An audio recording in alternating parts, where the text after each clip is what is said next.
It's going good, bro. I'm glad to be back. How about you, bro?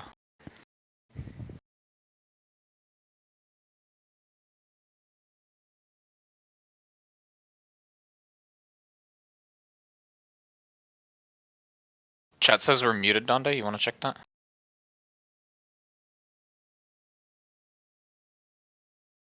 One of us? I don't know. Well, we can ask chat. Yeah, yeah, I hear you fine. It's just a question of if they do. I think it's just you. Diamond says that they hear me, but they don't hear you. So all right, sure. So as Donde said, we are in the year 2020. This is a new decade, and with it comes new THL season, new Hearthstone decks, new broken cards that people don't like, and new balance changes. So coming up, we're going to be talking about all kinds of things like that. We're going to be talking Galakron. We're going to be talking Shaman Stone. We're going to be talking THL duos. We're going to be talking about the upcoming balance patch. We're going to be talking about the new format invented by Donde called March Madness Q&A. And then we're going to be doing some pro predictions. We've got all kinds of things across the field of Hearthstone coming at you from THL, and I'm going to check in to see if Donde's mic is working again. We're going to Donde, talk try about, talking. OBS errors and whatnot too. It seems like it's working now, I think. Sick. So I did mention Don. Let's go. Thank you, Diamond. I appreciate you out there. Unfortunately, Lotus is not with us tonight. Only in spirit. He is sick this evening, so we're going to carry on as a two-man crew for the time being. So, as Icon said, thank you for taking over there. We got a lot to talk about tonight. So why don't we start by talking about what happened while we were gone? So we've been gone about a month now. I think like early December was our last show. Does that sound about right? Sounds about right. So the biggest thing that happened while we were gone was the complete destruction of the meta in Shaman Stone that erupted as soon as the new expansion hit. And I don't know about you, but how much Hearthstone were you playing around that time, Icon?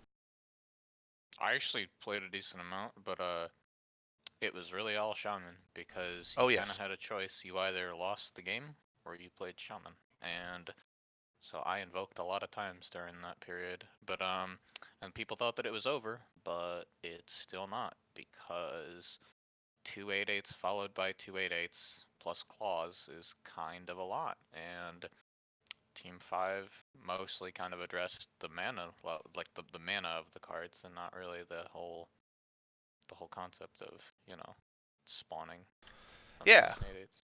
I mean, at the end of the last expansion, obviously there was the whole issue with Evolve coming back into the meta, and everyone was hoping, that getting taken out would no longer allow for the Desert Hare combo to run rampant, and then Mogu Flesh Aper wouldn't be nearly as powerful, but it still had mutate, so there were still some concerns there, and it was strong right up until the end of the expansion. Then the new expansion came out, and just immediately it was clear that there was not going to be a meta shift in terms of class balance. And they did act swiftly on the nerfs, so I will give them credit over at Team 5 for that. That's the quickest I think they've ever reacted, to my recollection. But as far as the nerfs are concerned, let's take a look at those the initial wave of nerfs here real fast. I'm going to pop that up on screen so everyone can see. So the four cards that were nerfed were Corrupt Elementalist, Faceless Corruptor, Mogu Flesh Shaper, and Sludge Slurper. Uh, it definitely helped, but I don't think it really curbed it enough. Icon, what were your overall opinions of the nerfs here? Bro, evolving into a 10 mana minion is still stupid. Like, so it sort of brought Sludge Slipper out of play as like the premier one drop within Shaman, which is kind of nice. But Faceless Corruptor is still kind of insane. Any Shaman that wants to invoke a lot is still going to run Corrupt Elementalist, because it's essentially with all the invokes and stuff. It's like a 5 mana, or it's a 6 mana 7/5, parts of which rush, and which puts your Galakron up one full stage. And I think Mogu is like not as good, but 10 drops are still good. They're not 8 drops, but they're still pretty sick. I don't know. I mean, I haven't seen nearly as much Mogu being run since the nerfs. It is obviously powerful to get a 10 drop, but um, it's harder to get in play. It's harder to get. You can't get it in play with just your own side of the board, like you could before. If you slap down 6 minions, then you basically have a 1 cost Flesh Shaper on turn 2 or turn 3. That's kind of brutal. But it's not nearly as powerful as it once was, though the possibility of a 10 drop just completely swinging the game is still there. Sludge Slurper is all but gone. It seems like I don't see any of that anymore, really. Faceless Corruptor is doing just fine, though. That card is still trucking along in not just Shaman, but everything. Oh, yeah. And 4/4 seems fair. It seems like a balanced card. I don't really have a problem with it at this point. But yeah, when it could trade into things just so easily at 5/4, it was just too strong. And I think they did a good job. Nice little delicate touch on that one. And Corrupt Elementalist, yeah, let's give them a double invoke. That's exactly what that class needs. So yeah, that's a good nerf there. I think they did a great job with the nerfs in this round here. If not being a little bit light on Shaman, but they didn't really annihilate any card into Warsong Commander territory, we'll say. Yeah, I don't know. That seems fine. Yeah. So overall, I think we're in a much better spot now than we were when the expansion started. But obviously, there are more nerfs coming, and we'll get to that later. That is definitely on the docket to discuss tonight. But before we go there, I do want to talk about something actually THL related, and that is going to be duos. And I was really hoping that um, Lotus would be here tonight because this is really his baby. He's been leading the charge on duos the whole time, and honestly, it's been a very popular side tournament that we've had here in the off season. For anybody who hasn't really paid attention to it or even is aware of its existence, it's kind of happening in its own little channel in Discord. Duos is a 2-person team Hearthstone tournament where everybody paired up with one other person, and one person played and the other person helped pilot the decks, and then that was it. Just a last hero standing double elimination tournament, which at this point we are very close to being to being over. We were hoping it would end in the off season, so that way we would have a clean slate going into the first week of the Hero, Legacy, and Pro seasons, but it's not quite there yet. So let me pull up what we've got still remaining in the tournament.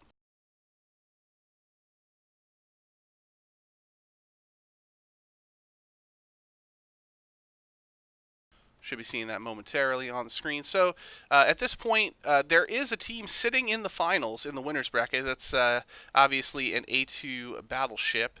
And then we've got a couple teams still left in the lower bracket. So there's a game of Typhoon and Eggo Waffle versus I'm having trouble, Lotus Knight and Skittles. And the winner of that will face off against 2-star Mako and Boozosaurus. So there are effectively 4 teams still remaining in this tournament, and we will have the winners on next week, as I hope it will finish up. Icon, did you participate in the duos tournament? I know personally I did not. Snake and I participated in the duos tournament. Yes. It was an interesting experience. Perhaps made more interesting by the existence of Face Hunter, but it was overall a very enjoyable experience, and it looks like a lot of the predicted duos that were predicted to go very far are going very far. So Avi and A2 definitely performing as expected. Yeah, definitely no surprise there that they're into the finals. And you can see on the screen here a couple other teams. OMZG and Blue Spartan made a deep run. Ron Mexico and Sage, and Julian and Rain, who I'm not too familiar with them, but they made it to the 10 team phase of the elimination bracket, I should say. What was your thoughts on having it run as a double elimination tournament as opposed to like round robin or any sort of season style? It was nice. Snake and I lost in best of 5 to Dano, as is typical of me playing Dano. And then we got to play a bunch more matches versus some pretty good teams. So it feels nice that one specific element of variance doesn't specifically count you out. I think that more sort of criteria to elim somebody means that you get much more consistent players reaching the finals. So it seems like a good format overall. Yeah, I agree. I agree. I do like double elimination for those very reasons that it does take a little bit of the variance out of it. It does unfortunately kind of create a bottleneck here, as we're seeing, where you got to wait for the team to get eliminated, and then you're sitting there waiting for your next match to arrive to you. So, like for example, two star Mako and Boozosaurus, if the winners bracket advanced faster than the losers bracket, they could be sitting there waiting, having no idea who they're playing for a couple days to a week at a time. And anybody who's played in Masters qualifiers or any of the Open Cups when they were double elimination. The Masters qualifiers is only single elimination, but back when they were double elimination, knows this pain very well. It's often that you get far enough in the top bracket, then you get booted to the bottom, and then you just sit there for like an hour and a half waiting for your next opponent, and that kind of has, I guess, a little bit of a damper, but overall it does make for a more consistent tournament that definitely feels like there's a solid winner kind of determined at the end. So I do like the double elimination, but it is taking a little bit longer than I think everyone had planned on, unfortunately. But a lot of fun. The format has been good, and I think this is something that we should consider that that we should consider bringing back in the future. Even if it's a different format as far as last year's standing versus conquest, but it's a lot of fun. Yeah, messing around with the number of players on a team is always really interesting in THL because the formats that we have of like competition like Conquest, LHS, stuff like that, that already we know that works really well, but it's really cool to just tinker with the number of players on any given team, whether that be one person, two people, five people, and just sort of see how it changes the dynamic. Yeah, we've had similar like people who've played Tespo will kind of understand this format. Anybody who's watched our All Star matches or have participated in the All Star matches knows what it's like to have a discussion about plays and then to have someone execute that. I mean, I guess if you even co-op with someone on ladder, then you've experienced it as well. It's definitely a different dynamic than just only internalizing and coming up with a play on your own. So it's kind of nice to have somebody to talk it through, and it's not easy to see every possible option in a 90-second span when you're by yourself every time. So it's a nice, interesting change of pace. I do appreciate it. So, like I said, we were hoping to have the duos winners on next week. So once we find out who that is, we will have a nice bigger discussion on duos. But for now, we're going to go ahead and talk about the biggest story in Hearthstone at the moment in regards to ladder, and that is Galakrond. And of course, everybody has Galakrond. There are multiple Galakrons, and some of them are stronger than others, and some of them are going to appear on ladder quite a bit, and I would imagine will appear in THL this season quite a bit. So what we want to talk about with Galakrond is first of all just kind of look at what each of them will do and how that will affect decision making in the various series of THL here this season. So let's get yep. In case you were unfamiliar, which is impossible if you've been playing at all, these are the 5 Galakrons. There's one for Priest, there's one for Warlock, there's one for Rogue, Warrior, and Shaman. So let's just get Priest out of the way, Icon. The Priest Galakron sees pretty much no play whatsoever. At least I have yet to come across it once on ladder. Have you even seen anybody playing around with it at all? I'll tell you what to expect in THL. If you see Priest, you know that your opponent is trying to throw PR and perhaps get on a super team next season because people don't play Galakrond Priest. That's all I have to say about that. I mean, there could be other priests to play, but yes, Galakrond is unlikely to appear in their deck. It is destroy a random enemy minion, then it upgrades to destroy more random enemy minions, which on its face doesn't sound terrible, but it can be really weak, especially compared to some of the value generation that you see in the other Galakrons. Yeah, it's just definitely not something that I expect that we'll see much in THL over the next You know what 3 months or so. is it's fair. It's a fair card, and in a world of Anubis Ath defenders and invoking 1500 times, freezing the entire board, and then making 8/8s, fair just doesn't cut it.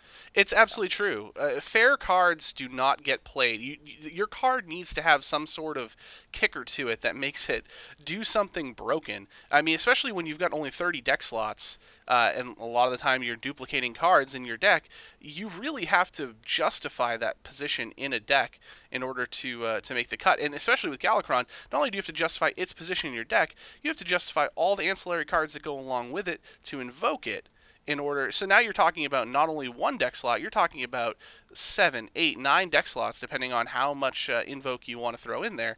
And that's a really big investment, and that really changes the landscape of what your deck is trying to do. yeah, absolutely. So now let's move on to a Galakron that actually does see play. And that's the Warlock Galakron. So it summons a random demon and upgrades up to, I believe it's 4 random demons if you have it invoked at max level. So there is an element of randomness, and you could completely brick, but the odds are that you're going to find something at least a little bit beefy in there. And the invoke is going to give you 2 1/1 minions anyway, so it definitely falls right into the zoo game plan as a card that will, just keep value generating value on the board, keep you going, and then even once you get him in play, you get that initial burst of extra bodies, and then you can continue to use the hero power to put pressure on your opponent. So it's kind of like that late game that Zoo has always really wanted to, without having to like really sacrifice its strategy throughout the course of the game. Like, what was the, people would Remember use Blood Reaver obviously. Gul'dan? That was a little I bit was gonna late say game. people would use the DK, but it's cost 10 mana, so it's a huge investment, and it could very easily just be a dead card in your hand for several turns, which was very unfortunate if you're playing Zoo. You want to be playing as much stuff as humanly possible. But this card also sees play in the Handlock that is out, and I think we'll see both of those in THL this season. Yeah. Have you played around with either of those archetypes at all? Any familiarity, any preference? I don't really. I won't say anything to get to in honor of my future opponents, but I've played both of them. Um, I think that the Burn Warlock is kind of interesting. That one that Muzzy and a couple Yeah. others have been messing around with like Alexstrasza and the Nether Breaths and like the Elven Archers and stuff like that. And then I like that version that Tyler OOTD created recently, that's kind of like Control Galakron Warlock, or it's kind of like this weird mix where you just play all the really good Warlock cards and then stuff Galakron in, and you just sort of, um, it's like Handlock, but you can just sort of turn into Zoo in the beginning if you don't get like a fast enough start. It seems kind of fun. Yeah, it's and just as you said there, that's 3 different Warlock decks that are very possible, which in THL with a closed deck list setup in Legacy and Hero, that's very powerful, and that makes the class very viable, which is interesting as Warlock last expansion really only had Zoo as an option, which means that if you played it, your opponent pretty much knew what you were bringing and kind of made you targetable. So it is interesting that that still will be an archetype. It's Zoo's been an archetype in Warlock ever for as far as I can remember, so it's going to be around, but at least there are other options that when you see Warlock, you will not know immediately what it is, because even back when you could play even Warlock, you would immediately know what it was when the game started, and then Gan Greymane would show up and you'd be sad. So it's kind of nice that Warlock is a bit viable again without being predictable. And speaking of viable, the Galakron in Rogue is very viable, very good card. So as you can see, the battle cry is draw 1 card, and that upgrades to drawing up to 4 cards that cost 0, or 3 cards that cost 0. I apologize. And then as you upgrade, you get lackeys, which some people find a little underwhelming, but lackeys do kind of play into the game plan of a tempo warlock, so they do still provide some value, which is nice. I expect to see this guy a whole lot in THL this season. How about you? Rogue's only issue with Galakrond is that it has so many good cards right now. It doesn't know which ones it wants to run. Um, Hero Power is pretty okay. The lackeys are pretty nice for like grinding your opponent out and stuff. You can do some like little combo activating things with them. It fits into Rogue's game plan pretty well. But I mean, the the crazy thing is that in some cases, like you can obviously run Galakrond and like it'll definitely do you well and stuff. But right now, at least pre-nerf, I'm not sure about post-nerf, you can just run the apothecaries and stuff a bunch of 1-cost minions into your deck, and you don't even need to draw 0-cost cards because your opponent is dead before then. So I'm curious to see if Galakron like sees an uptick in play, because it's obviously fairly popular now within Rogue. But when the Death Rattle package takes a little bit of a hit with those announced balance changes to Apothecary, curious to see if it becomes even more popular than it already is, perhaps. Yeah, I still think it'll be around. I mean, there's the other archetypes of rogue, like the Highlander, Galakron version, and that doesn't necessarily rely on the Death Rattles that heavily, though they are present. So I think there is still, uh, Rogue is always one of those tough classes because it's like before the quest or after the quest rotated rather, there really hasn't been much of any other sort of archetype that is anything other than like a tempo based, tempo oriented. But that's just how Rogue is. It's a class that doesn't really have healing. It's a class that doesn't have any class based taunts. And then it's designed to just kind of go at you. So there really hasn't been too much of a trick to it in THL in the last few seasons, but it continues to be played because it's just a good class. So I think we'll see that at I think across all three series, Legacy, Hero, and Pro, Rogue will be one of, if not the most brought class, I think, in those series. Absolutely. And Warrior is another very powerful effect for Galakron. It's draw a minion, give it +4/+4, up to 4 minions for +4/+4.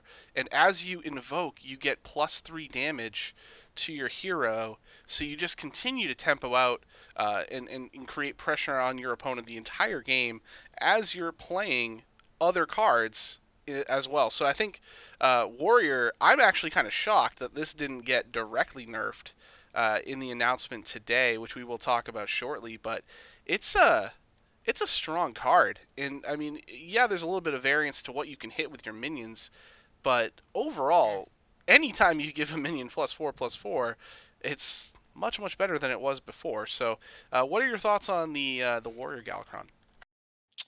1 to 2 to 4, I think, is the big problem in terms of the design, right? Because when it's pretty easy with what you want to do anyways as Galakrond Warrior to invoke your Galakrond up to full, like up to Azeroth's End tier or whatever the tier 3 thing is called. But the the jump from the tier 2 Galakrond to the tier 3 Galakrond, I think, is what makes the deck so strong, because you're not like it. There's a huge difference between give your deck like, what is that, +12/+12 and +16/+16, right? Like that's one more huge minion you have to deal with. That's much one more like Scion that it's very possible for you to hit, right? Like just the 4 outcomes essentially greatly increases the chance of hitting something like that. And like hitting your power spikes, getting those buffs on the minions that you really want to see buffed. And I think that I'm actually very. I know that Team 5 likes to change mana costs rather than how card text works, but I would have liked to see it go from give 1 minion +4/+4 to 2 minions to 3 minions, and not that massive jump at the tier 4 Galakron, because right now it allows Galakron to sort of pump out huge minions over multiple turns. Definitely. Sometimes huge minions over the same turn if they hit enough small cost minions. But even something like Ziliax, out of nowhere, now all of a sudden you have Yeah. you have 7. You heal for 7. Just you likely clear a minion, and then they stick around to just be a general pain that will likely heal you at least one more time. So there's that. Leroy is a very common. Leroy is 22 if you have Yeah, the Inner Rage combo. right. That's nuts. I mean, and even if you're not Scion's like a running that, 6/7. you just got a 6 mana Pyroblast for playing Galakron. So it's definitely got some huge power swings, and I think we'll see that as well in pretty much every series. I don't see any sort of reason why you would not run that in any existing warrior at the moment.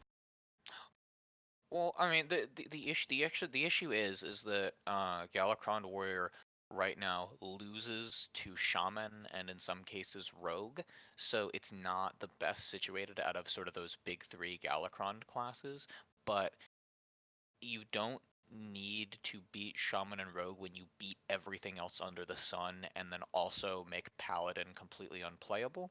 So it has enough You can going still for play it against Paladin in those Hearthstone. I other. didn't know that. Yeah, me neither. I didn't know that either. in but like it does so well versus the rest of the field that it's allowed to have these like couple polarizing weaknesses with like, against like stuff like priest, stuff like shaman, you know.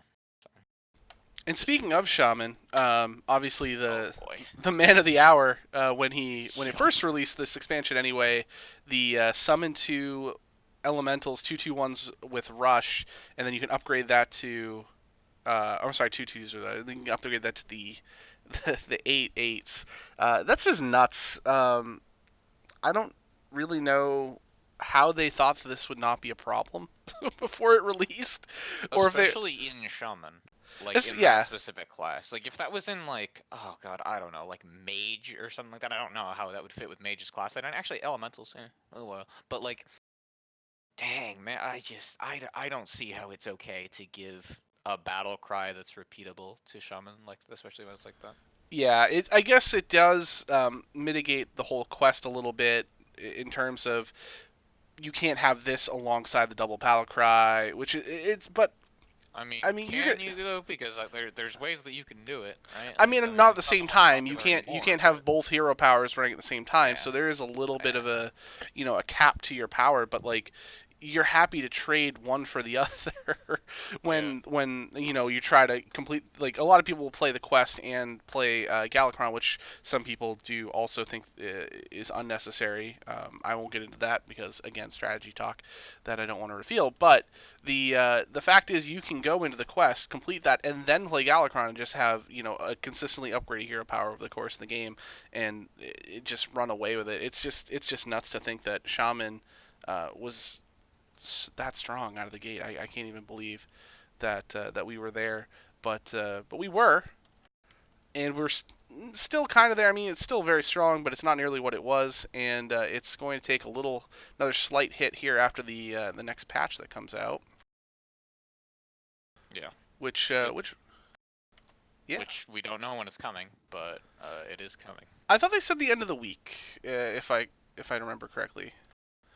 Oh, But I yeah, mean that's informative, I guess. I mean Saturday, Sunday, something like well, that. I think the intent was the end of the weekday week, so like Friday. But Oh, like business days. All right, yeah, fair enough. man, that's how the world runs on business time. Yeah, suppose so. But Uh, but yeah, let's talk about the balance patch that just came out because it is pretty big. Quite a few cards actually got hit here, and let me update this so you can get it onto the screen. And you'll see the second there. So, 6 major cards, and then a slight tweak to Dragon Queen Alexstrasza as well. So, Fiendish Rites goes from 3 to 4 mana. Scion of Ruin goes from 3 to 4 mana. Ankar drops from 3 to 2 durability. The Dragon's Pack, in the rare instance of changing the text on the card, goes from +3/+3 to +2/+2. Necrium Apothecary goes up to 5 mana, and Invocation of Frost goes up to 2 mana. As you mentioned, not picture Dragon Queen Alexstrasza is not allowed to make a copy of itself now that is free. Thus, you cannot chain Alexstrazzas over and over again, killing my fun. Also, shout out to Diamond for finding this graphic, and I just plugged it right in. So thank you, Diamond, for the graphic. But out of all these cards here, I mean, well, let's just take it one at a time. Let's take it one at a time. Start with Fiendish Rites. I think this card sucks now. I do not think it is good. 3 mana was the right spot for it, I think, to be included in all yeah, decks. 4 just seems too expensive. Um, you know, 4 mana 2/2 plus like theoretically a buff sometimes maybe to your minions. That's just right. Yeah, you have to have the board for it to be super super effective. Obviously, as a Zoo Warlock, you're trying to do that. But I feel like Grim Rally's out there still, and yeah, you have to sacrifice a minion to it, but you also then get um, the extra durability on your minion, the extra health, and it still is only 1 mana instead. So I think Fiendish Rites is fairly dead, which does actually drop the power level of the Galakron for Warlock as well. something about this that I really liked. That my friend Liquidox remarked on, which shout out to Liquidox. I parrot all of your competitive opinions and then pretend like they're my own. Um, but is that Team 5, this is sort of an anticipatory nerf, which I really like out of them because they're sort of nerfing all of the counters and all of the opposition decks to Galakron Warlock in all of its various forms, and then making sure that with all of those nerfs, that Galakron Warlock doesn't get too strong in a vacuum. So they're sort of they're not just doing N nerfs, they're doing N+1 nerfs, and I really like that sort of That's cool. design philosophy from them. Uh, Yeah, yeah, I mean that's I do indeed hope that is what they're planning ahead like that, because that shows great foresight. But there's always going to be something that rules the meta, so we might not find it right away, but eventually something will come along that is going to find the void in the meta and be very powerful. But yeah, I like that concept as far as trying to at least predict a little bit of what's gonna be coming forward. So next card here is Scion of Ruin. As you said, goes up from 3 to 4 mana. This is conceptually a very cool card. I like it a lot. I still think it's playable. I think it's probably much more fair. And as we said, fair doesn't always make it into decks, but I do still think it is a playable card in its current state. yeah, this is fine.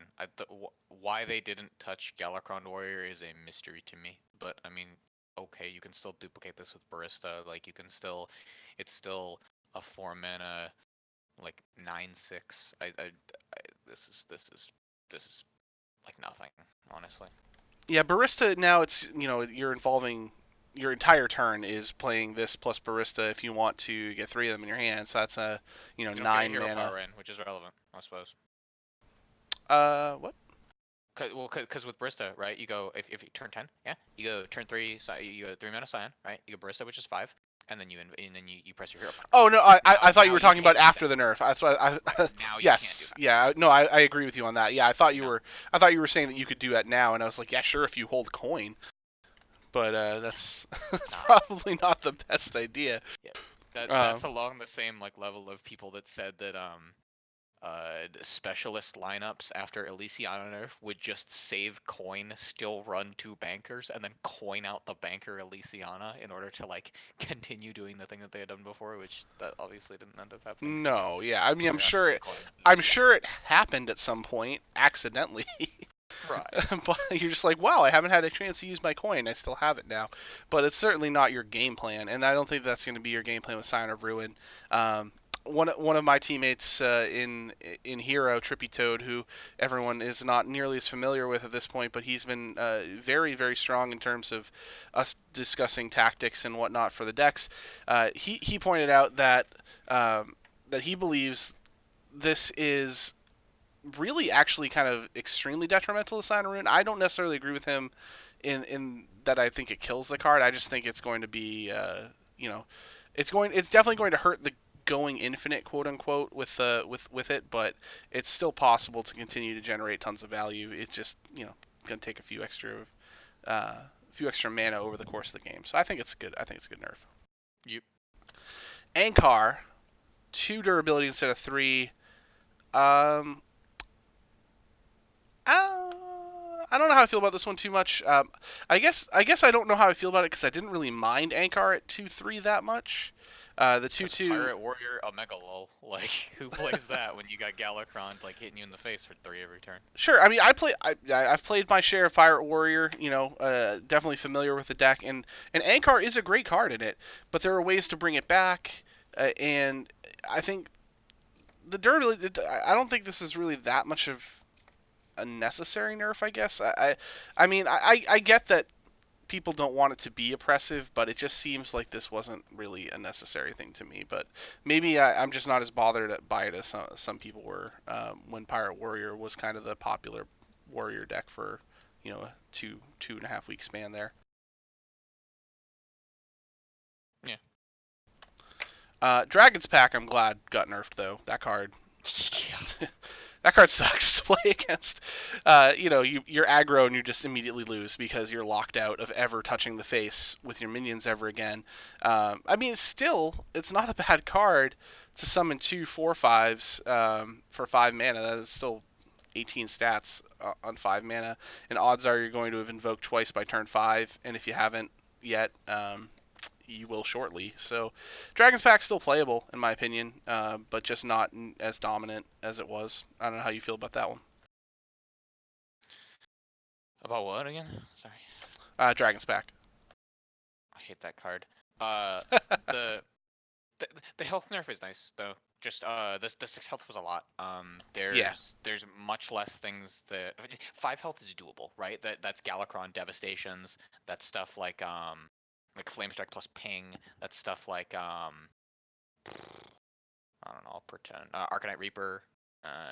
Galakron Claws. Touch that. Right. Rather than being that one off. So I think that brings it into the range where it's strong, but it's fair, and there are things that you can do to play against it because in all of the game states that I have seen, or nearly all of them, um, before this, you just those little spirit boys were hitting face at least 1 or 2 times, and it was gonna take you a couple hits to get through those Right. taunts because 6 health is a lot, and it doesn't seem like much on paper, but the way that it plays out in the server, I think, is gonna be pretty nice. Yeah. I still think Dragon's Pack will see play. I still think it'll be in decks. So I think that's a fair nerf to it. I think it's a good needed nerf, but I don't think it kills the card. So definitely a good look there. Let's skip over Necron Apothecary for just a second because Invocation of Frost is also Shaman, and Invocation of Frost moving up from 1 to 2 is definitely damaging, but definitely feels fair. Yeah, yeah. I mean, you're still gonna do everything that you were doing before. You're gonna tutor it out with your Earth Shock instead of with your Mutate or your Coin. So Which, if anything, I might help. Like you probably didn't yeah, necessarily really want to run Mutate. I didn't like I said before. I didn't see a lot of these decks running Mogu Flesh Shaper anyway. So you cut Mogu Flesh Shaper, you can cut Mutate. So that's already freeing up 4 slots right there. But you still want to go ahead and run the Frog, Spirit of the Frog. So that way oh now yeah, you're just gonna get this with cards that you already run in the deck anyway, which is good. It's nice that it still has kind of a place in the deck, but it doesn't feel as bad. yeah. Spirit of the Frog. Jay Alexander, who I normally think is a pretentious idiot, had a really great take on Spirit of the Frog recently, which is that when Team 5 Hall of Famed Conceal and said that stealth was like an uninteractive and like broken mechanic and that they didn't want to encourage it because minions that have very powerful sort of constant effects in it, like Gadget and Auctioneer, being able to be stealth and then draw a bunch of cards is something that your opponent can't do anything to, and that feels really unfair to them. He pointed out that they said that and then printed Spirit of the Frog, which is essentially just like 3 mana Gadget and Auctioneer with stealth in Shaman. And so it seems like the whole class identity thing sort of took a hit when uh this spell that didn't really seem like it was too much of a big deal in Rastakhan because all the other um, spirits or whatever sucked. But when you can run a million little cheap spells, some of which invoke your Galakron, definitely sort of highlights some of the problems with guaranteed like card draw. Yeah, at that stage of the game, it's really hard for most classes to deal with it. Um, it's not like it's turn 7 where you can just flame strike it and say whatever, I don't care. It's stealth. You're getting no value out of it. But yeah, and I guess like one thing you have to take into account too is a lot of these cards, a lot of these expansions are designed, multiple expansions ahead of time, or at least they're in the process of being designed. So they may have said something like that while already having this card and having other cards around it balanced. They decided that it wasn't worth going back and reworking possibly another 5, 10, 15 cards just to go ahead and fit with what they were saying, how they felt about stealth at the time. And they, probably just feel like we can ride it out. But yeah, I don't know. It definitely feels like Invocation of Frost is still decent. It just doesn't seem like the type of card that someone wants to just smash at your face on turn 1, which happens because holy crap, you get stuff for invoking Calicron anyway. So like people would just throw this out on turn 1 and hit you in the face with it. Like Yeah, I'm not swinging at you on turn 1 with anything. as a mage. Like I don't understand why you would do that. But It's kind of that's disgusting with Zentimo too. Like oh holy, man, yeah, absolutely. oh yeah. Yeah, Zentimo is a fun card though. Like the design on Zentimo is very very good. He's not himself a strong body, but if you pair him up with a spell, obviously it's very very good. But it just seems like when you get those combos off, you feel like it doesn't feel cheap, Yeah. whereas a lot of this feels cheap. He didn't see play before because he's not inherently broken in himself, but there are some like sets and some sort of subsets of cards that enable him to be pretty strong, and I think that's pretty cool. He's not always amazing, but there are times when he can shine. I think that's what a card should For be sure. like. It's great that he's having his time. So let's talk about Necrene Apothecary here last. So obviously a very very powerful effect with the death rattle. Draw a card and draw a death rattle card and gain that death rattle. So people, the whole basic point behind this for anyone who hasn't really played too much of it, which I'd be shocked if there wasn't many.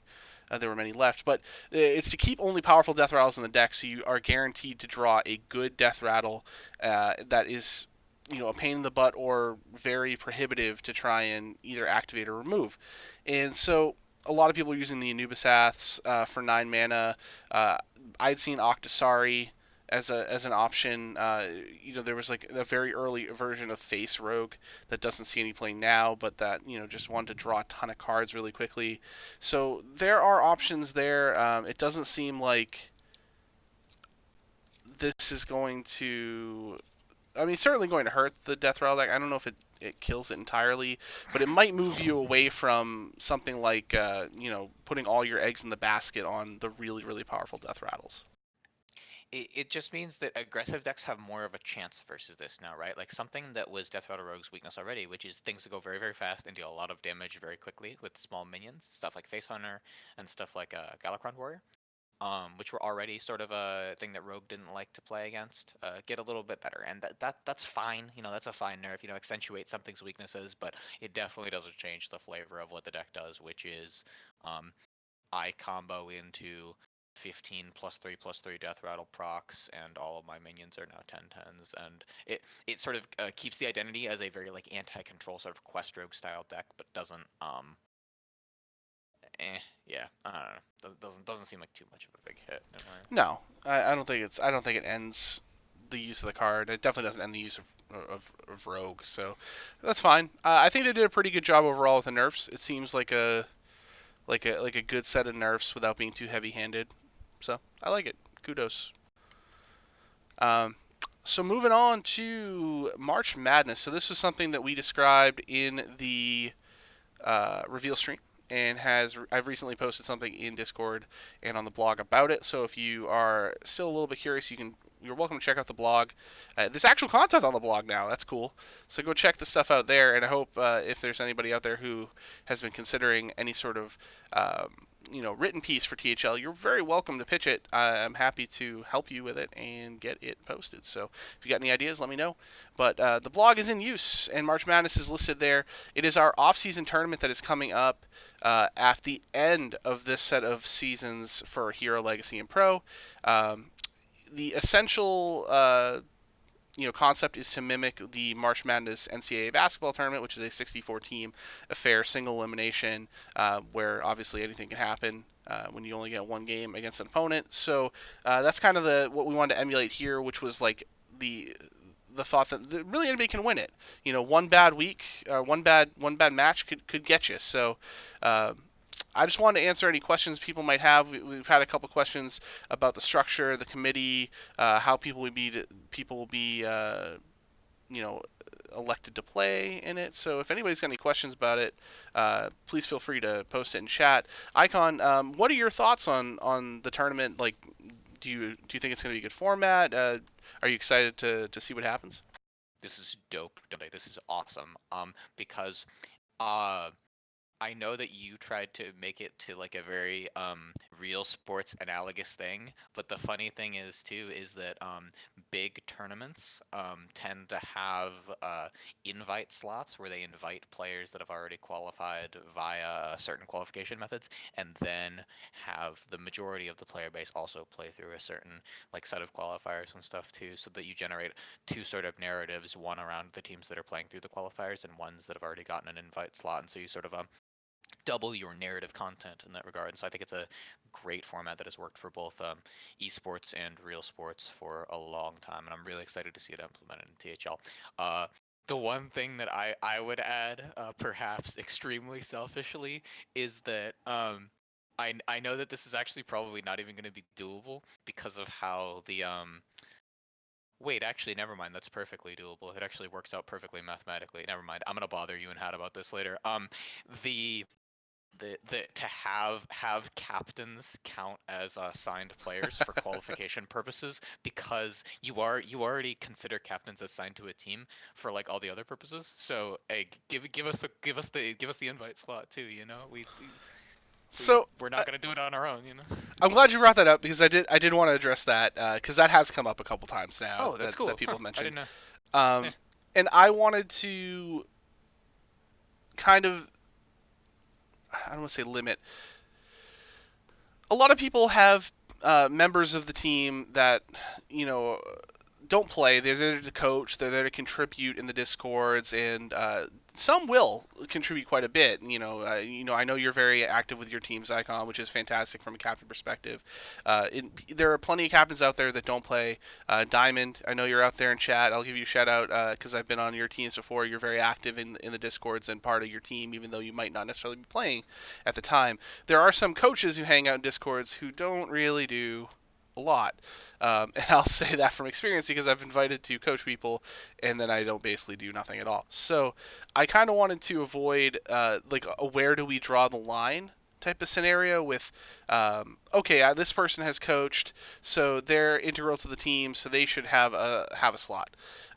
Captain, like some people would claim that like certain captains aren't really active and they're just a very passive captain. Should they get a slot? So I felt like just drawing the line at players only made it a very concrete, very easy to grasp concept for who would be allowed into the tournament. So that was the thought process behind that.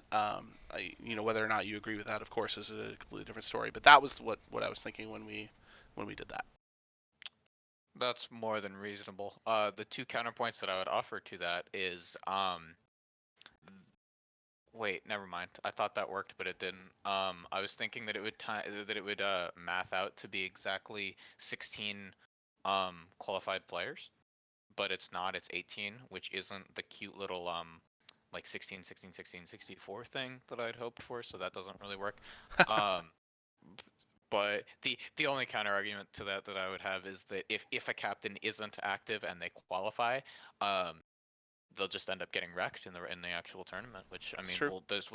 which will actually state more who actively participates within a competitive environment with their team, and sort of has that like competitive background versus who's just sort of playing manager, you know. That's true. I mean, there are some captains out there like Blue Sombrero, for example, who can probably just jump in, Just be a sight sub, yeah. unseen, just start wrecking people. So it's entirely possible that there were a couple people who could sneak in and do some damage. But even if you did, like you said, there's the 16, 16, 16, 16 would be the ideal breakdown.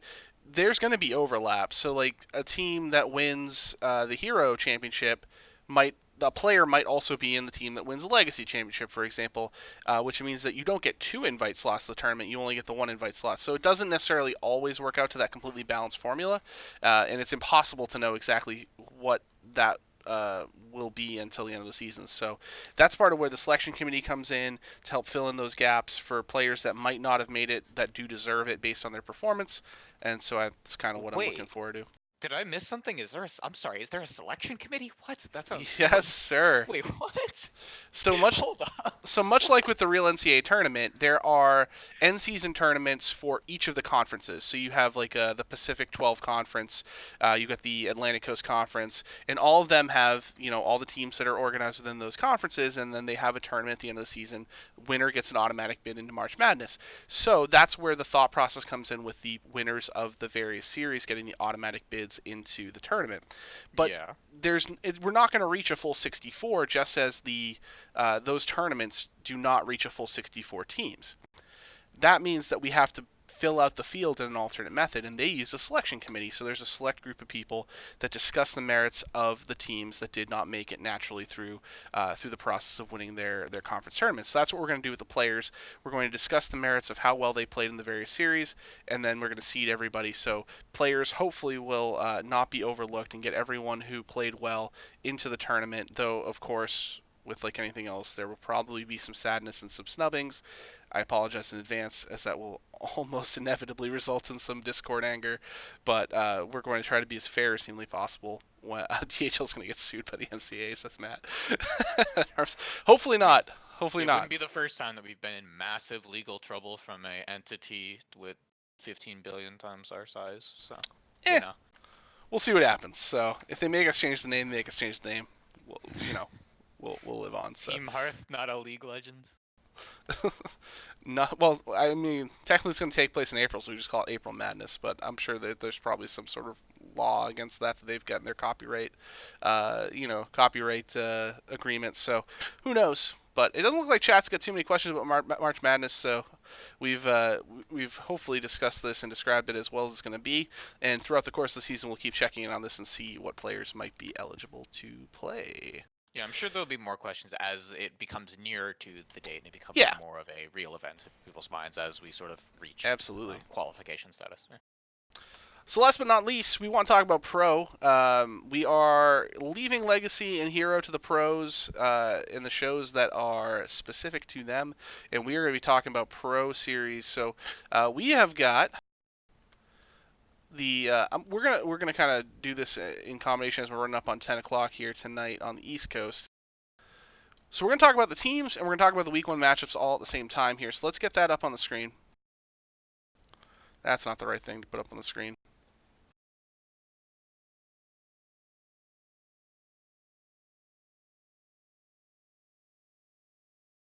Oh, wow, March Hey, Madness, the THL yeah, Pro Series. it's still back. There we go. Okay, so the first four teams that we're going to talk about are the first, the teams that are listed right at the top, alphabetically of the Pro Series. So we got Bad to the Bone versus Aeon first week. I think these are going to be two of the stronger teams, and I am in no way biased about my own team, of course. But this is these I think are. I mean, Bad to the Bone. Avi's got connections. He keeps bringing in these really strong players, and a lot of these players, have fantastic tournament experience beyond THL. And I'm kind of shocked they didn't do very well last season. But there were a lot of them qualifying for the Masters Tour, so they might have been otherwise distracted. So what's your take on Bad to the Bone, Aeon, and what do you think happens in this match? So, I received a little bit of context on the state of Aeon and Aeon's plans for the season, and maybe you can confirm or deny this, I'm not sure, but Mark Share I might. spoke to me a little bit about it. Actually, you're probably just going to deny this all out because I don't really, I don't really see why you wouldn't, but from what inside sources have told me about Aeon is none of y'all are going to be prepping, and the ones that do are going to be prepping kind of alone. And this is against what I consider to be maybe aside from in some arguments FTL the best on paper team in the entire like series, and then probably overall in all of THL. So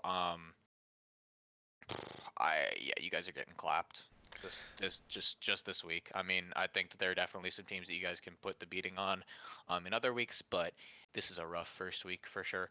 Metadarm says in chat that Bad to the Bone was voted golden legendary by the community in THL Power Rankings, whatever that acronym It's a stands for. Your podcast. cool podcast. I know what it is. I don't know what the acronym stands for. Like I listen to their whole podcast. I don't know which one it stands for. And like if it's Power Rankings writing, I don't know, dude. Prisoner of But War. yeah, exactly. THL Prisoners of War. Such as never mind. I'm not gonna. um. So sorry, I just realized that there was some jokes that I could make about getting people out of certain teams, but I'm gonna refrain from that. The Matatarm's specific point on Bent to the Bone getting voted very highly by the community in THL Power Rankings by the community. I think that is because the community has a very specific thought process. Whenever they see one of Avi's teams, they're like, Avi's on it, amazing team, can't lose, can't do anything wrong, can never lose, absolutely best team ever in the history of ever. Avi is unbeatable, Avi is invincible, all hail Avi. And that has happened across every single one of his teams, regardless of any sort of performance or anything, regardless of Bad Football going like 3-4 last season. And I fully expect that the blind level of hype to continue, regardless of their performance, even if they do pop off. So, Well, let's go back to your original statement of whether or not we will be prepping. I'm going to answer your statement with a very unsatisfying non-answer. all right. Uh-huh. You know me, at the very least, as far as what I do on a weekly basis and how I take my matches very seriously. Put a I lot of will Hearthstone, not I'll tell you that. I will not allow, at least myself, to not You can make do it 1 out of the 5. prep Try. required to at least put my best foot forward. And there are other people on the team who I know will be in the same boat. Yep, it's you and Coles, and that's it. I Uh, I will can I refrain confirm? again from confirming anything with specific Yep. names. Uh-huh. All right. But That told me all I need to know. Thank you. It's so gonna be a fun team. That's all I'll say. it's gonna be fun. It's gonna be fun. Yeah. It's gonna be tough this week. Bad to the Bone is very strong. Yeah. I'm looking forward to playing against Avi. I've played against him a couple times. Played against him in a Masters qualifier, and it didn't go well for me. So I did take take him to game 3 at least, but you know he won as expected. So Defias Protherhood versus FTL. This is obviously a game or a match that you're very acquainted with, so to speak. A lot of names I recognize on the right. Not a lot of names I recognize on the left. Icicles is a sub, apparently not a permanent member of the team. Comp, I do of course know, as he is been a captain for a long time in THL and player here. But the other three I don't know much about. And when I was doing my prep article for the preseason for pro, I was looking around to see if these were any players that had credentials I was not familiar with, and I couldn't find anything on any of these players. So I have to imagine that the advantage goes to FTL in this one. I would find it hard to disagree with you. Looking at this team right now, the Defiance Brotherhood, that is, Comp is a very strong player. I was lucky enough to play him once in Legacy. I was very impressed by how he played. He's super skilled and was very underseeded in his original seed. He is now around where he should be in the PR Cap series because he's very good. I don't know if he can beat Itachi right off the bat, though. Itachi's on some pretty strong stuff, and I'm not sure if I would rate that matchup. Epical Noise is a player that, according to his free agent post, is 275 PR, and I don't know how I feel about that versus Snake, who is a 1 seed and who also did really well for himself during the later half of the season on FTL. He was really instrumental in some of our wins and was one of the biggest cross conference players or cross series players as well, alongside people like Rod Mexico and obviously. So I think that's definitely a tough order if you're Epical Noise. Eka Name 15 is a fat unknown. Hopefully Rebob is in vintage form. I can't really say too much about that matchup, honestly. Icicles is very good. He's a very good player. He's super had some great success in Legacy on Tap Last. And Liquidox I think he's one of the strongest players in THL. He thinks that he doesn't try half the time, so we'll see how that turns out. And then uh, poor Izanami, man. Berserk Berserk is kind of nuts. I know that most people don't know a lot about him because he doesn't talk in THL. He only talks in our own Discord. But he has been featured on a lot of the Ahirun Hearthstone and Neon 31 Hearthstone tweets for hitting like top 10, top 5 legend at any given time, and he generally holds somewhere around 50 legend and just sort of chills Yeah, there. as I So say, he was in the top 20 last season, I believe, when I looked it yeah, up. yeah, and So then he was rank 2 or rank 1 I think like a couple weeks ago, just destroying control warriors with aggro warrior. So I'm super hyped on him. I'm really excited to see what he does. That was probably really boring for everybody else to listen to because I just love my team so damn much. But I fully expect this to go one specific way, and that way is FTL. So yeah, definitely expecting FTL to get off to a hot start here, and Defies. I think before we fully judge, obviously we want to see a couple weeks worth of evidence, but I do think just on paper it looks like they're going to probably struggle a little bit here in pro. Um, but yeah, so we got a bunch more games to talk about, so let's go oh ahead sweet. and move into the next set. And I will say, when you look up on the screen here, there are some classes. They were obviously wiped because of the announcement of the patch, so disregard those. That's just when I took the screenshot, they were up. So starting with Propane Gang, the defending runner-up versus Taste the Rainbow Skittles team, and so Cool. there was a lot of Defending turnover. defending runner up with like this sort of roster changes, Yeah, bro. there's I a don't know. That's lot of that's that's a little turnover that's a on little this that's a little roster. false advertising. I don't know about that. Wow. Yeah, one member of the team remains. That's the Captain Darkside. The rest of the team is all the- brand new. I will say, and I pointed this out in my preview article. It's me, Mike V has been performing very strong in the other series, so I wouldn't completely sleep on him entirely. I think he has the capability of of doing some work. I have no idea how much Hearthstone Donnie's been playing the Town Drunk for those who are unfamiliar. So but he's playing Quirky Turtle in that the 5 seed, quote unquote, air quotes there, in the fifth hole, we'll say. It looks like Taste Rainbow's got a sub in your mum ked this week as well. I would think that, to me, I think Propane Gang might have trouble getting back to the lofty heights they obtained last season, but I do think that they still match up decently well against Taste the Rainbow here and have a shot at least possibly a close win. um. So the only player that PPG kept was the player who didn't win a game the whole season. I love you, Darkseid, but like that's really rough, my guy. Um. Only one way to go Everybody. from there. Yeah, I mean, there's two ways to go from there, and that might be him going 0-14, bro. I don't know. Um, the I will say, if you're looking to get a week one match as PPG, it's lucky that it is Taste the Rainbow because I think on paper these are the two weakest teams in Pro Series, and so if you're going to get some points on the board, get some solid wins in there, get yourself off to as good of a start as possible. For both of these teams, this is definitely the match to do it. I think they're fairly evenly matched. I will say that Skittles on the side of Taste the Rainbow is definitely a bit of an advantage to the TTR team, and I'm not super familiar with Inzi as a player, but from what I know, he plays at a fairly high level within like Aspirant and some other Yep.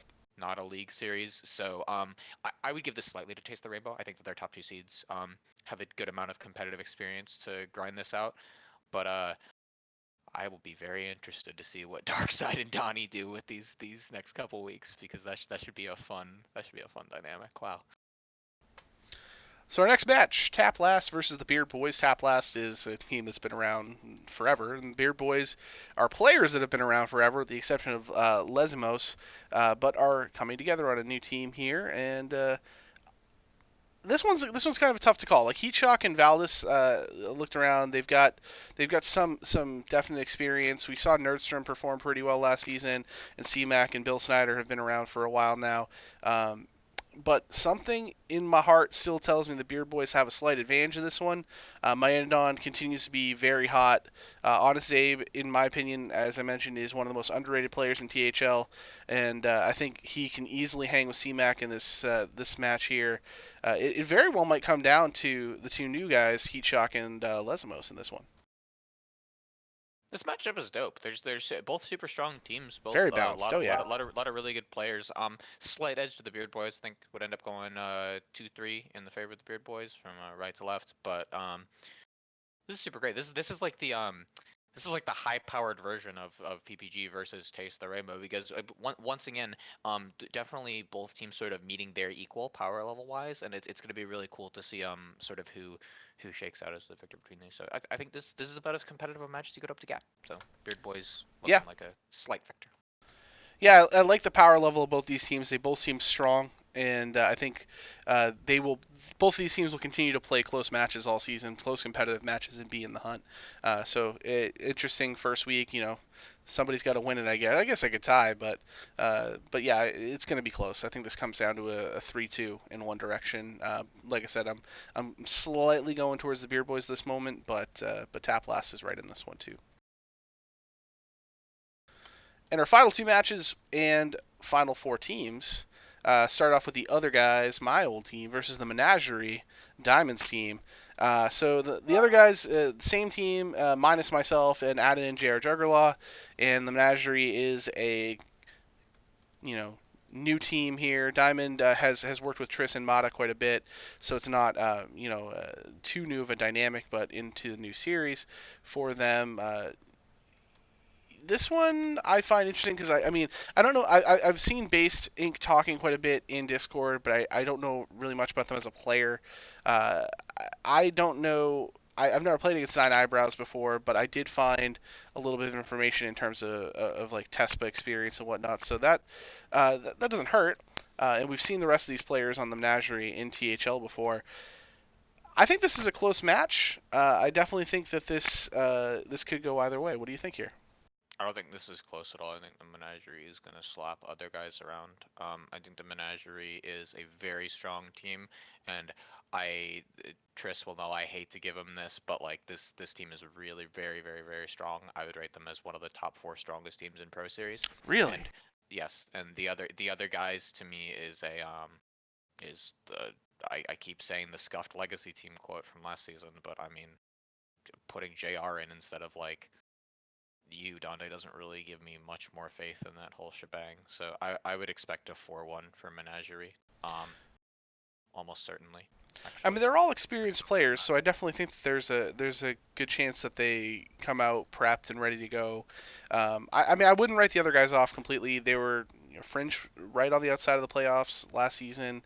I think it's closer than you're projecting it to be. I don't think the Menagerie is a bad team by any means, but I would say that I think the Menagerie wins, but it's very, very close. Another 3-2 match, I would say in this case. Who's getting the 2 then from the other guys? If you think I would say Dirty Mike, and then I'm gonna go with Lefty as the other one. Okay. There's so little data on some of these matchups that I don't think I can disagree with you. So fair play. Yeah, I mean, I've played against Dirty Mike quite a bit, and obviously as a teammate last season, he's very, very good. Probably pretty underrated, I think, and I think he's gonna creep up from that 4 slot throughout the course of the season. Probably be there 1 or 2 by the end of the season. All right. So last but not least, we got the Unknown versus the Top Hatted Titans. So the Unknown is the returning team with the inclusion of DeSharmo, who was the captain, now playing. The returning championship team. No, not like this. Win. Yes. Not like this. I'm saying it on stream. Oh my goodness! I was writing the article because I was super bored at work, and I don't know what happened. Maybe I had a stroke while I was writing I don't know. Just an alternate reality in which the 7-0 team ended up winning. So I was writing it and I was trying not to make it very obvious that I was doing no real work that they were actually paying me for. So I had like things up on multiple monitors. I'm hopping around from thing to thing, and I probably just started had a thought, wrote it down, and then went to something else, and then came back to it, and just kept going as if it was the same thought, and I don't know. I don't know. Whatever. Who needs to actually work? We got THL stuff to do. It's way more important than what I get paid for. So, True. but Top Hat Titans, interesting team to me. Top Hat played very well. Top Hat Demon, that is, last season. He picked up Icer and created his own team here with Starlax, Lil Hearthy, and Silver T Fox Demon. So, what would you say you do here? Not very much today, Icicles. We didn't have much to do, so I just kind of got paid for 8 hours of sitting around. It was kind of cool. Um, Starlax is a solid player. Um, but versus Catman, I don't know. Catman's a little more than solid. Catman's a very, very good player. Um, I mean, Ron Mexico versus Top Hat's a fantastic match, I think, though. Oh yeah, that's really awesome. I feel bad because I don't know much about the, Little Hearthy. I know Silver T Fox from last season, of course, but hard to make an assessment there. Uh, Another player, Little Hearthy, I couldn't find much on in terms of, when I searched around. So to me, it feels like the unknown is at the advantage here to, you know, kind of defend their title. Yep. Their title. Yes. I I'm gonna drop a nuclear take here. Top-headed Titans wins 3-2. I think that Okay. the unknown success was definitely very explosive, but I think mostly predicated on the fact that Brushy Tuna popped the ever living heck off, and I don't know if that's a performance that's repeatable given some of the players that we're seeing in Pro this season. I would actually expect uh, Icer, Top Hat Demon, and one of either Starlax or Lil Hearthy to get the win. And I think Top Hat Titans are uh, maybe gonna start the season off with a win. Actually, think that if there's gonna be a match that they can sort of upset, I think it might be this one. Okay. I mean, I'm still gonna pick the unknown. I still think the unknown wins it, but I see your side here. Icer's a fantastic player. How many Murloc decks he decides to bring, I do not know. Yep. Um, I'm still scarred forever from that Oh experience. my God, that Don't was even, that the don't was that the even, don't first even, season don't of even, don't Pro do it. ever? Don't, I don't no, I don't want to man. talk about it. It was bad. I was his only loss or win that season. People are not gonna like know anything about that season of Pro because I don't think we covered it at all in terms of like there wasn't a lot of coverage around it and Pro wasn't as popular back then. But like that was such a great season. Like there were so many weird things that happened that season, like that whole Icer thing, and then the whole thing where what was it? That awful team that I played on, Due Process, like hard bombed out of like the series, but we had that thing that I think you and Jammies messaged me about like in the very last week where like somehow like us winning or not depended Oh on like yeah, who got into playoffs or not, and then like that was a really fun season. People are never gonna remember that because it the was season 0 and we had like nobody playing, but like it was great. it was definitely fun, and it was definitely I'm glad we stuck with Pro because there were problems in the early going with Pro, and Yeah. I think it's in a great spot now, and it's only getting better, which is fantastic, and I'm excited to see where we go from here. But yeah, there were some upset feelings, a lot of angry people about some of the Oh, things that oh happened right, that the season. MSI thing. Yeah, that was. Oh yeah, that came up in conversation recently, Yeah. unrelated to pro specifically, but I digress. Um, so that's all the pro diction. Stupid special. Yes, the specialist season was the season I opted not to play pro. Yeah. Oh, icicles with this is funny. This is like the most common question that I get is yes, it is a fantasy football draft board behind me. I won my fantasy football league. It's an actual league, not a league format, this season, and so I left it up. And yeah, it's you know draft Lamar Jackson in the 12th round, and you win your league. That's what it comes down to. Get it framed. Oh, my daughter has put all sorts of other stickers on the bottom of it, so it is not really mine anymore. She's oh man, I turned around. You guys can see I'm bald. That's great. So she she has been adding to it, so I don't want to take it off the wall because she plays with it. That's cute. So that's it. That's the whole show. As is tradition, we went over time. We usually do. Icon, anything you want to say? before we depart this after this first week of HearthCenter? I'm really happy to see Pro becoming the like widespread popular format that it is. I've been playing it for a long time, and I'm really glad that it's finally getting the attention it deserves. I hope everybody has a great first week. Me as well. We are going to. Well, I guess while we have people out there who might see this, we're still looking for someone to stream up this Saturday. I will normally be stream upping the matches and casting the matches, but unfortunately, I have a surgery scheduled for Friday, and I won't be able to walk most of the weekend, which means I can't get to my computer to stream up. So if you are around and would like to stream up, if you know how or you'd like to be taught how, please let me or Saku know, and we will get you set up so that you can stream the matches. We already have the matches set up. You just have to want to cast and want to stream up. So let me know. That's what I got. Icon, best of luck to you this week, sir, in all your matches, and best of luck to everybody out there. Hope everybody enjoys the THL season, and if you've got any questions on, if you're new, on how to ban, how to do anything, check out the new player guide on the website. It's a fantastic resource. Anybody who watched and enjoyed the show, thank you so much. If you check out the VOD as well, thank you for that. It'll be up on YouTube. And definitely check out the new podcast with Matt at Arms and Dano. They're doing a fantastic job, and it's super cool for us to have more ways to consume THL content, at any given time during your day. You can basically just fill your day with THL, which is, I don't know, it's kind of cool, don't you think? Oh yeah. So awesome. Well, that's it for us. Hopefully Lotus will be back next week if he's feeling better. We are off. Have a good week. Good luck, and we will see you next time. Have a great night.